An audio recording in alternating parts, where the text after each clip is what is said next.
de carbono 14 perdido. ¿Cuál es el problema de la sábana santa? Sencillo, que durante años ha estado expuesta a los fieles.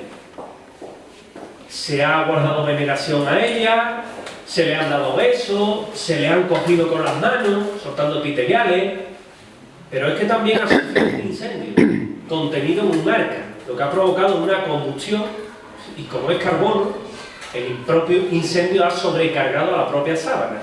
Para colmo, posiblemente los hilos que se cogen para hacer esa prueba de carbono 14 en 4 laboratorios diferentes del mundo, pues eran de los remiendos que le hacen las clarisas, posiblemente, a ese incendio que deja esas marcas triangulares. Por lo tanto, a día de hoy se puede afirmar la prueba del carbono 14 que le hacen bajo aquellas circunstancias en la década de los 80 a la sábana santa no sería válida en ningún laboratorio.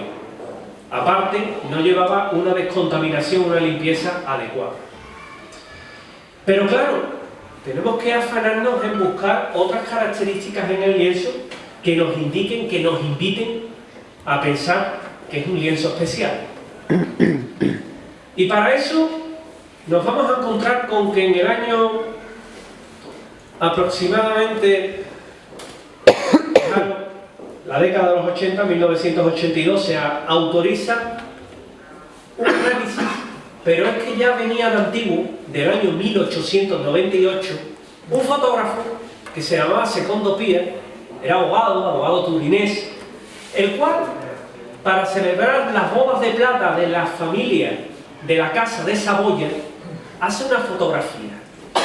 Y la fotografía lo que determina es que la sábana santa, imaginaros una fotografía de cajón, con una de aquellas antiguas cámaras que llevaba unas placas grandes, tenía una exposición de casi 2 horas, con una iluminación constante, es decir, las características eran bastante complicadas, pero Secondo Pia logra hacer una foto a la sábana santa, ahí tenéis el positivo, pero cuando comienza a revelar aquella placa, se da cuenta que la sábana santa se comporta como un negativo fotográfico.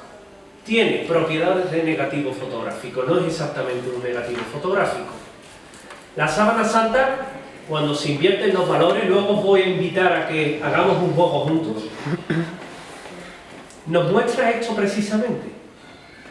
La imagen frontal y dorsal de un hombre en cuyo negativo fotográfico se ve bastante mejor que el positivo. Claro, hasta ahí la opinión mundial, los científicos mundiales se sorprenden. ¿Cómo es posible eso? Si hasta ese momento era tenido, por desgracia, por una falsificación, ¿cómo el falsificador pudo haber tenido conocimientos en fotografía en el siglo XIII? La cámara oscura estaba inventada en el año 711, pero tanto como una protofotografía es complicado. Además, la imagen mostraba en su rostro que era un negativo fotográfico, pero las huellas de sangre se comportaban todavía como un positivo, es decir, más complicado aún. Y seguimos viendo más detalles de la sábana, porque ese en este caso equipo de investigación, decía muy bien que a esa curiosidad que tenía la sábana santa le iban a someter por medio de 2 científicos, de Eric Jackson y John Jumper, que trabajaban para el laboratorio de propulsión a chorro de Pasadena, que estaba adscrito a la NASA. Tenían una sonda que estaba haciendo fotografía en Marte y dijeron, oye, ¿por qué no cogemos la fotografía que se le hace a la sábana santa? Eran católicos convencidos, ¿eh? También hay que decirlo. Y cogemos la sábana santa y la sometemos al analizador, al VP8, a ver qué sale. Y cuando someten esa imagen al VP8, descubren que la sábana santa es tridimensional, tiene información tridimensional. Es decir, que nos puede dar la confección, la realización de una imagen la cual tiene valores de distancia entre la sábana y el punto en el que le separó precisamente del lienzo, y se podría reconstruir el rostro en 3D. La sábana santa, por tanto, es un negativo fotográfico, representa a un hombre que sufre la misma pasión de Cristo y aparte, pues tiene información en 3D. Pero claro, ya que estaban metidos en una investigación importante, dicen, bueno, vamos a seguir, ¿por dónde más podemos seguir? Y había un inspector de la policía suiza, Max Frey, que dice, yo quisiera hacerle un análisis de polen a la sábana santa. Claro, y el Vaticano, que es como es, a ver qué le vas a hacer a la sábana.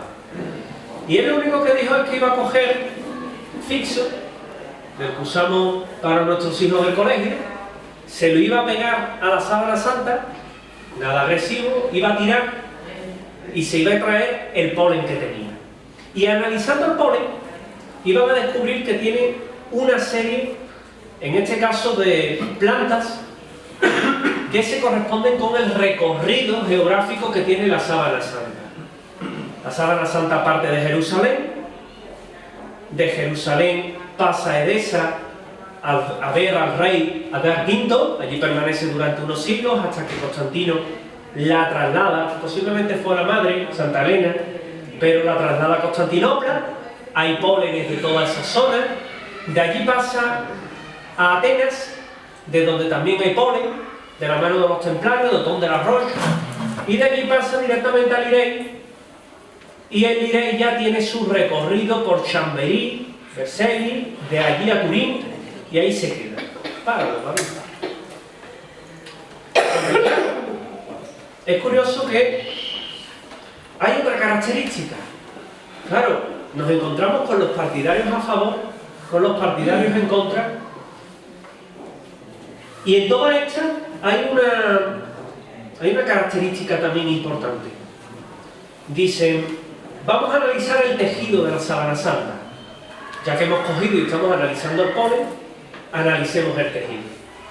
El tejido es una sarga en espiga de pez que tiene 40 hilos por centímetro cuadrado, con aproximadamente una media de 3 errores por pasada, tejido en un telar vertical de los que se utilizaban en Jerusalén del año 1 al siglo IV, no después del siglo IV, no se ha vuelto a ver un tejido así, está hecho en lino puro, no tiene impurezas de algodón, y para colmo solo se encuentran en 3 lugares en el mundo ese tipo de tejido: Jerusalén, Cafarnaúm, que estaría por aquí, y la zona de Alejandría, que nos quedaría por aquí, solamente. Luego el falsificador que hizo la sábana santa tuvo que tener en cuenta toda esa serie de detalles. No le valía una tela cualquiera, me tengo que pillar una tela del siglo I. No solo eso, sino que en el siglo XIII voy a hacer una fotofotografía, con la misma representación que Jesús de Nazaret. Ahora vamos a hablar de otras particularidades, y de que para que no tenga información tridimensional y sea un negativo fotográfico. No era Leonardo da Vinci, ¿eh? Sé que alguno está pensando, pudo haber sido Leonardo da Vinci. Leonardo da Vinci era un adelantado a su tiempo, pero le faltaba un siglo para nacer. Por mucho que se adelantara, él no era. Y seguimos caminando por esas otras alternativas que nos da la sábana santa de datación. Porque, fijaros que esa sábana, la STUR consigue ese permiso, se pone a investigarla, y a esa prueba que he comentado antes de la tridimensionalidad, pues le van a seguir una serie de procesos que iban a ser precisamente a base de luz. Fotografía normal, infrarroja, ultravioleta, un poquito para saber qué tiene la sábana santa. Y se van a parar en otro detalle importante. Otro detalle que, pasa un poquito más ahí. Otro detalle que no puede caer en saco roto y que nos va a hablar que la sábana santa tiene otras características que aquí tenemos las jornadas de investigación directa que son las jornadas de lectura. Lectura lo que viene a significar es precisamente las siglas del equipo que se pone a investigar el lienzo. Ahí tenéis los equipos, en este caso de luz ultravioleta, apantallando, realizan fotografías pormenorizadas de las manos,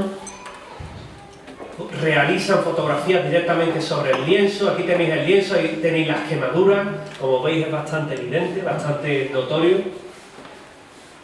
Se hacen diferentes tratamientos de imagen, también muy importantes. Ahí tenéis todo lo que es la imagen cromática del hombre de la sábana santa, resaltando la sangre que tiene el hombre de la sábana santa.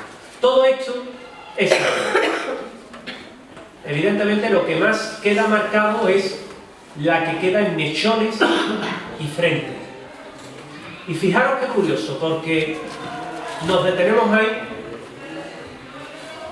nos detenemos en la sangre y deciden hacer un análisis. Si es sangre y se ha conservado, vamos a analizarla. Rápidamente surge alguien del equipo de investigación, Walter Marcron, y Walter Marcron dice que lo que se ha descubierto en la sábana es óxido de hierro. Óxido de hierro que contiene la pintura ocre. Bueno, hay una diferencia de opiniones entre los miembros del equipo y Walter Marcron abandona ese comité científico. Sin embargo, fijaros qué curioso, la sangre